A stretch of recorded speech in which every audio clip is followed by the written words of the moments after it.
avant may ñëw ci impact bu loolu mën a am ci l'opposition parlementaire yow nooy analyser justement seen politique actuellement au Sénégal. salaamaaleykum maa ngi nuyu ñi ñuy seetaan aji mujj nekk. tey dina taw de xaw ma nag noo nar a def. ah su tawee ñu doon ma oto rek bu yóbbu ma. di rafetlu aussi pouvoir bi tey parce que vous avez eu ce qu'on appelle la souveraineté aéroportuaire parce que la dette.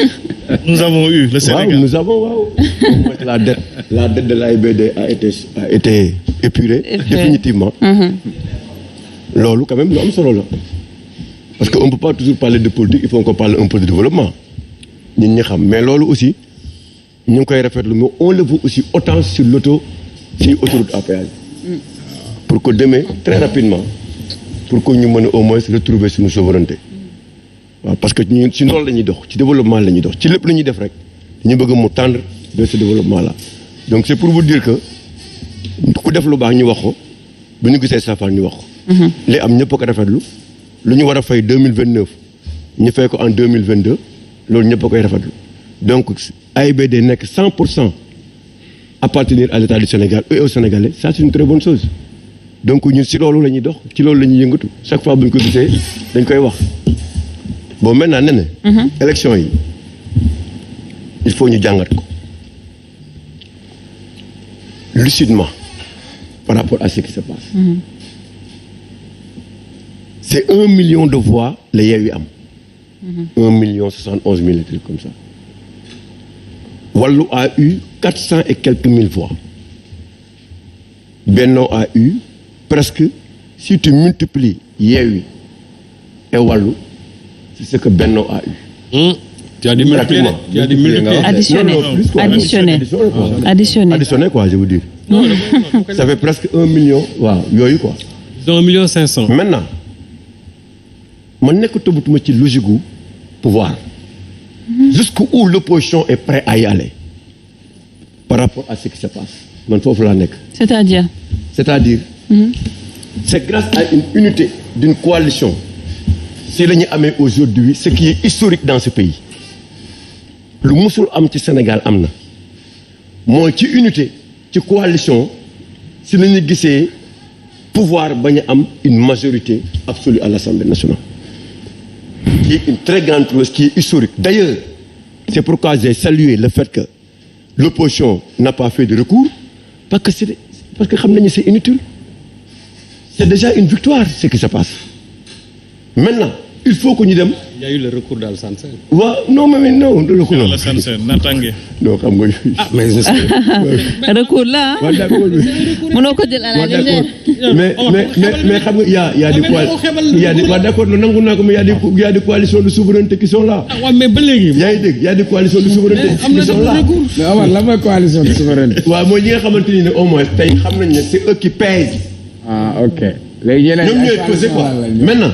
moo xaaral ma wax fi ma bëgg a ñëw ci affaire bi mooy tey sénégalais yi gis nañ offre bi leen intercoalition Yewwi ak Wallu jox ñu accepté ko ne dañ leen di voter bu ñu jógee fii présidentielle lañ jëm qu'est-ce qui va se passer te ñoom ils peuvent trouver un candidat consensuel pour aller vers les élections présidentielles et les gens et les Sénégalais les attendent dans ce sens. ñan. la coalition intercoalition Wallu Yeewu ñu ngi leen di xaar fii ak présidentielle. oui mais ñoom ils ont été très clairs par rapport à ça. yooyu nen xam nga sànq Serigne wax na ko mën ngeen am seen gis-gis mais le peuple il faut ñu koy tenir compte le peuple aussi a ses exigences. Le peuple a ses exigences. Est-ce qu'aujourd'hui, après les législatives, cette intercoalition-là ira jusqu'au bout et trouver un candidat consensuel, comme ce qui s'est passé à peu près en 2000 avec Abdoulaye Wade? Ça, c'est une grande question. Les Sénégalais bëgg nañ ko de. bëgg nañ ko mais ça. waaw mais loolu. waaw mais dama bëgg loolu ñun nañ ko sóor rek. nañ leen xamal ne leen ñu ngi leen di sóor ci loolu. Sénégalais ñu ngi leen di sóor ci au nom de l'intérêt du Sénégal. Que souvent qu'ils se retrouvent avec un candidat et ils peuvent l'avoir si chacun d'eux sert les intérêts de ce pays. kooku dama bëgg ngeen soit même ñuy mettre en place la 14e législature ngeen xam ne Sénégalais ñu ngi leen di xaar pour qu'il y ait un candidat unique entre Wallu et entre Yewwi pour ñu présenter kenn di dem élection présidentielle comme que ñoom ñaar rek déjà le parti au pouvoir am ñoom seen coalition rek déjà am na loolu. donc ça veut dire que bu ñu demee présidentielle c'est autre chose maintenant comment ça va se passer pour avoir un candidat consensuel c'est ça la grande question. et les gens l'attendent. et ça paraît utopique parce que ñoom soo leen déggee mais ku nekk tey ji soo leen déggee ñu ngi xalaat ne que dinañ am seen candidat bopp. c'est très clair c'est très clair pour Pastef c'est très clair pour Wallu c'est très clair tey ji pour ñu nekk au sein taxawu Dakar par exemple. mais dafa ne ñoom ñëpp bëgg nañ nekk candidat. Omar ma glissé la. xam nga ko na différencier. waaw c'est que en 2000 il y avait le président Abdou Diouf qui était là. Il y a un président qui était là et qui allait se représenter. Ouais. Mais sauf qu'en 2024, Macky Sall ne sera plus là. C'est-à-dire qu'en 2024, fait day am keneen ku bees ku fay nekk. ah léegi d'accord nga ci loolu. ah non il ne sera pas là. d'accord ah d'accord léegi en 2024. day am keneen koo xam ne moom mooy nekk. mooy nekk fële donc en ce moment-là. Sëñ Sall bu ñu ñëwee nag waaw Macky bu ñu ñëwee. non mais ça on va le régler après. Sëñ Sall conseil constitutionnel. non schéma bi may wax c'est-à-dire. non yow tu parles de schéma. non mais yoo xam nga Macky ne sera pas là. mais d'accord mais on parle de schéma dama la. non il sera là il ne sera pas. mais dama ne xam nga tey. maître nee na Dieu seul sait. Dieu seul sait. waaw d'accord mais yàlla rek a xam. déedéet nous savons qu'il ne sera pas là en 2024. Faut pas être candidat. Il a dit la Dieu seul constitution. sait. Non c'est pas une question de Dieu. C'est une question. Kay mën ko dugal ci politique bi fi am. Macky Sall ne sera pas là en tant que candidat. mais xam nga lu tax ma ne Dieu seul sait. xam nga bi ñuy nekk ci campagne. non ne parlons pas de. bi ñuy nekk ci campagne. Yewwi da seen leader dafa taxaw ne. à part ñoom à part Yewwi ak Wallu. tout le reste c'est des gens qui sont des candidats de Macky Sall. oui. ñu ñëw ci résultat ñoom tey ñuy ut supportu ces trois personnes là les deux. papes non je veux dire que xam nga loolu que ñoom sóoraale wuñu ko moo tax ma ne y a la main de Dieu. il faut l'évaluer en 2024. ma ne Macky Sall ne sera pas là. ma ne ay sénégalais lañ am nañ foi nañ sóoraale y a la main de Dieu. c'est pas un problème de Dieu. c'est un problème. mais avant de parler de Dieu avant même de parler de Dieu Maître a parlé de constitution Maître soo waxee ne que non il a parlé du conseil constitutionnel. Il a parlé du conseil constitutionnel pour dire quoi Maître que la constitution n'est pas assez claire. waaw sëñ Saliou dama bàyyi ma laaj ko. Le conseil constitutionnel c'est le peuple sénégalais. Très bien d'accord. Très bien. Léegi Maître vous avez parlé du conseil constitutionnel donc ça veut dire quoi que écarter nañ cette thèse par rapport ak la le mandat du président et de. Je parle toujours sur deux phases. Oui. nekkuñu ci diine dañ nekk ci politique. C'est le principe de la liberté. man mënuma fi jóg tey naan xalif général telle société telle confrérie dañ koy renouveler wala dañ koy fal. suñu décider ñëw en politique parce que dañu am suñu liberté. beneen bi mooy dafa am charte buy régir buñ ci tollee la candidature c'est un acte de volonté d'abord. nit ki mooy jóg naan man maa yëkkati sama loxo ne damay candidat man je ne suis pas sur le débat du troisième mandat xam nga fan laa bëgg nga may ma tontu bi ñuy wax affaire transhumance man leen nañ bàyyi affaire transhumance nañ bàyyi aussi di jàpp ni mon frère ñaanuma yàlla dans 5 ans ñu vaar la ñu vaar la. non man. non parce que am na ñoo xam ne. proposé nañ ma lu ne ci élection yi ma bañ. am na ñu la gënoon radical. vaar nañ leen te musuñu woon xalaat ni dañ ci toll. parce que nga nelaw non dama ne. man ab lébu la non dama ne. non ma ne je dis. bul ragal vaar. non ma ne dama ne. vaar garaaw. non dama ne.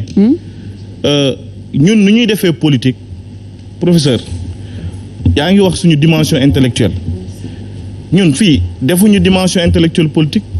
bu doon dimension intellectuelle rek on allait se délecter de yenn formules yi yenn contributions yi mais fii ñu wax ko mu leer bañ ko wax mu leer commune bëre moo fi am. les gens qui se battaient tey suba ñu retrouver wu professeur loolu d'accord nga ci monsieur Guèye dans l'analyse des faits trouve que am na ñoo xam ne tey bokkuñu woon dara bokkuñu woon vision jàppante nañ fi ils se sont retrouvés. Mais ils se sont retrouvés autour de l'essentiel. J'ai dit que c'est la vérité. ma ne J'ai dit que c'est la vérité. mais lan moo tax yenn saa yi sénégalais yi di retrouver wu. C'est la vérité loolu. parce que dañu am ay ressorts internes au Sénégal yoo xam ne ni tey les leaders politiques les acteurs politiques dafa am ñu leen di conseiller ñu nekk ci dëkk bi yenn saa yi ñu jàppante ay nit woote nee leen arrêté leen li ngeen di def nii toog leen ngeen waxtaan pour intérêt Sénégal ça ne date pas d'aujourd'hui. Abdou Diouf y a eu des périodes difficiles ñu woote daje Abdou Diouf Ablaye dugg ci gouvernement Ablaye dugg ci gouvernement Abdou Diouf oui, mais def un gouvernement d'union nationale, n'est-ce pas? L'entrisme, oui. L'entrisme, on a théorisé l'entrisme. Ñu jóge fa ñëw temps Ablaye Wade Djibo Ka lan la paix à son âme en 2000 il n'était pas avec Ablaye Wade bi mu demee ba ci biir di dawal état mu xam ne ni soxla na expertise Djibo Ka da ko woo. mais loo ci gis. ñu jóge fa war a dem 2023. c'est-à-dire ñun nous sommes des Sénégalais. am na loo xam boo ko defee les Sénégalais dañ en politique de décès politique. les Sénégalais en politique amuñu ay cohérence idéologique amuñu aussi loo xam ne ni c'est comme dans des mouvements en France affaire yooyu non fii mën nañ nekk tey. ñu jàppante suba nit ñi wooñu ñu waxtaan suñu biir. Les gens changer les donnes. Oui, mais c'est des alliances stratégiques. C'est des alliances. Ça peut être stratégique. Pour revenir à Yewwi. Rapidement sur ça, maître. Yewwi Wallu, c'est pas une réalité juridique. Yewwi Wallu, c'est une alliance électorale qui n'est même pas une réalité politique. C'est une alliance stratégique. Une alliance électorale qui n'est même pas une réalité politique. Une alliance parce que tey. Mais c'est cette réalité politique qui vous a amené à baisser le nombre de députés que vous aviez. D'accord. Oui. De 125 en 80. Mais sous peu on verra la dislocation de Yewwi et de Wallu. Bon, ça c'est des prédictions. On verra comment vous allez entrer. Vous allez répondre sur ça. Di nga tontu ci loolu parce que def nañu un peu de météo politique. Oui, yeggalil Omar, je pense que réew mi tu as été coupé. ñi ki fi diriger lépp nekk président de la République da nga xeex ou tu es un dissident du système ou tu faisais partie du système. Naturellement. bu boobaa te mënoon nañu leen bañ a jël mënoon nañu wax ne kii jaar na ci nguur gi bu ñëwee su na fi même bu dee ministre la fi mës a doon mës na ko fi nekk yor na responsabilité mais duñ ko jël tey ku si ne def nga campagne gañe nga. Le discours qu'on tient aujourd'hui avec Ablaye Wade bu leen fàttali député la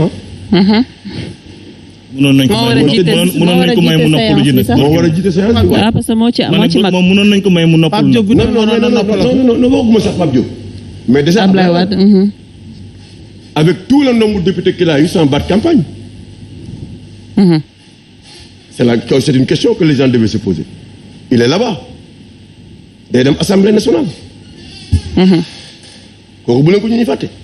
2017 le discours qu'on tient aujourd'hui sur Ablaye Wade c'est pas le même discours qu'on avait tenu en 2017 il a joué la carte de la neutralité. ñëpp ko saaga ndey ku ne lañ ko wax paa bi dañ ko jënd paa bi lii ak lii paa bi lee ak lee. du nekk dégg na ko donc la politique c'est un jeu boo xamante ni ça évolue au jour le jour. Merci. C'est des moments d'alliance et de désalliance. Parfois, il faut que les gens xam ko parce que xamuñu tax. Mais on va faire parce que je ne parle pas de principe l'engagement. non waxuma la ay principe dama bëgg nga déglu mu benn dama la waxuma la ay waxu principe dama la principe bi sax en un moment donné am na fu intérêt yi taxawee moom la kii wax léegi kii. Ndiaye c'est pas grave dafay am ay coalition stratégique yu gars yi mettre en place pour faire face à un adversaire. Ça d'accord. Même bu fekkee ne parfois ñenn ñi duñ ko gëm sax mais loolu mooy am. Mais en 2017, voilà ce que Ablaye Wade avait tenu. Et pourtant, aujourd'hui, ce que Pape Diop a eu en 2017, avec 37 000 voix, sur la base maintenant d'un projet, il faut un changement radical, il faut des hommes nouveaux. Nous ne voulons plus des gens qui sont au pouvoir. Aujourd'hui, c'est pas le même discours que les gens tiennent. C'est le même discours qui a valu aujourd'hui 1 million et quelques. Qui a valu aujourd'hui à l'opposition d'avoir 80 députés. Non. Il faut ngeen sor ëllëg. Il faut pas tenir compte de question boo xamante ni c'est que les gens pensaient de Bougane ça n'existait pas. Il a fallu que vous alliez en campagne malgré que vous n'avez pas contribué pour que ngeen ñëw taxaw di xeex troisième mandat pour que opposition bi nekk à l'Assemblée pour que les gens certains sachent que vous n'êtes pas du pouvoir. Mais il y avait un moment où les gens ne pouvaient pas croire à ça. Maintenant, Pape Diop, il a écouté, on l'écoute, il a posé des actes. Il a tenu aujourd'hui une conférence, il a été interviewé là-bas dans une télévision, la place CTV. Je crois à l'unité de la famille libérale. Et ça a été une vision d'Abdoulaye Wade. Oui. Très dangereuse. D'accord, mais on va y revenir. Très dangereuse. Que la famille libérale va rester au pouvoir 50 ans. Mais comme ce est libéral. Non. Mais comme ce est un parti libéral. Comme ce n'est pas un parti, c'est un mouvement. Non, mais libéral. Analyser par rapport à ce qui se passe. D'accord. Parce qu'au fur et à mesure, il y a une évolution. Il faut nous dire. Mais Wade, jusqu'à présent, vous avez cette dynamique de vouloir aller vers une unité de la famille libérale. Mais quand il y a un das, pas que tout la vérité. Mais parce que tout va se jouer en 2024. Mais ça dit que c'est ce jeu-là. Il faut que les gens sachent aussi, il y a le peuple qui est là.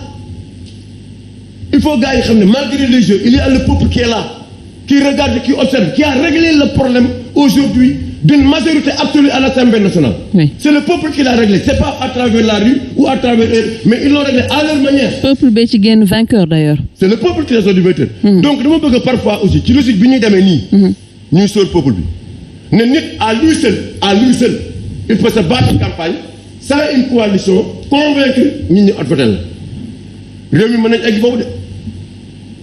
D'accord. Il faut dans cette dynamique, nous sommes là. C'est pourquoi j'ai salué la déclaration de El Malik Ndiaye, le chargé de communication de Passé. El Malik, oui. Il a dit que chacun est libre de choisir. Bi Idriss Seck a les décisions dem jàppale Macky Sall Sonko dana bokk attaqué. Il est libre de choisir. Autant aussi, vous faites pareil pour. D'accord, pour Pape Diop.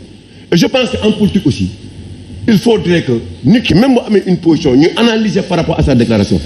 Il pense, à sa manière, qu'aujourd'hui, il ne veut pas qu'il y ait une cohabitation au niveau de l'Assemblée nationale. Bien que. Mais il le pensait avant de faire sa campagne. Un instant. D'accord, mais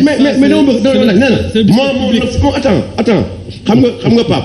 Termine, yaa ngi doon daaneel, termine là-bas. Nee na du ma daaneel foofu xam nga Pape xam nga nee na tey am na lu ñu doon wax Serigne Saliou dama naan non parce que il a un cursus, il a un parcours sur le plan journalistique.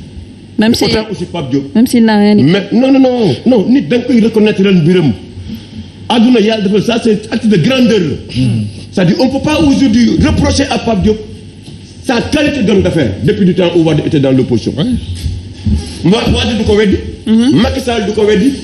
Am na parcours nekk na président assemblée nationale. nekk na président nekk na maire. Mais am na yenn yoo xamante ni ne Serigne ne parle pas d'escroquerie. Non, pour que je peux expliquer.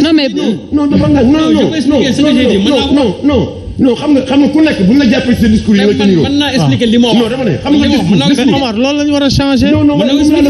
Ñun loolu la ñuy xeex. Non dama la. Waaye dafa ndànk dama la. D'accord, dinaa ñëwaat ci Sëñ Saliou après tu xam nga tey ñi ànd nii dem élection muy intercoalition bi mën nañ ci génn ay waxet ci seen biir ñoom. Alors loolu le maître doon wax léegi.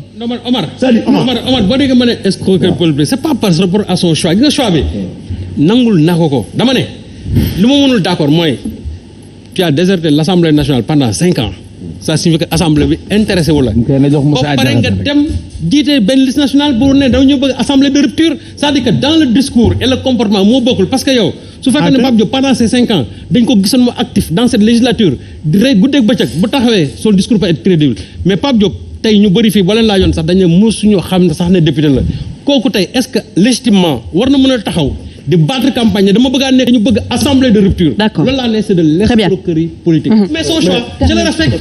loolu laa wax son choix je le respecte. waaw kay. il faut parfois que le choix de certains. non je respecte son choix. que les gens acceptent ça. ñun nag li ñu bëgg mooy qu'il y ait une rupture au niveau de l'Assemblée nationale. Très bien. Et pas bien. L'a dit. yaa ngi dégg ñun peuple bi loolu la ñu bëgg. loolu la ñëpp bëgg d'ailleurs. loolu la ñëpp bëgg. Aujourd'hui man Omar Faye ak keneen il ne réfléchit pas en termes de en allant à l'Assemblée il y a des députés de l'APR il y a des députés de Yewwi ou des députés de Wallu non quiconque peut être candidat mën nañ nag waxtaane mais pour ñun tey nit waru mën a taxaw sax naan man candidat man ku bëgg war na mën nekk candidat boo waree nekk député nga nekk député dara mesure où nen ne yàlla si moom dafa àtte des coalitions majoritaires dans ce pays tey bës bi ñett ñi mooy ñi am plus fort reste donc yàlla mi ngi wane ñoom ñooy déterminé yàlla mi ngi wane boppam. Très bien alors justement honorable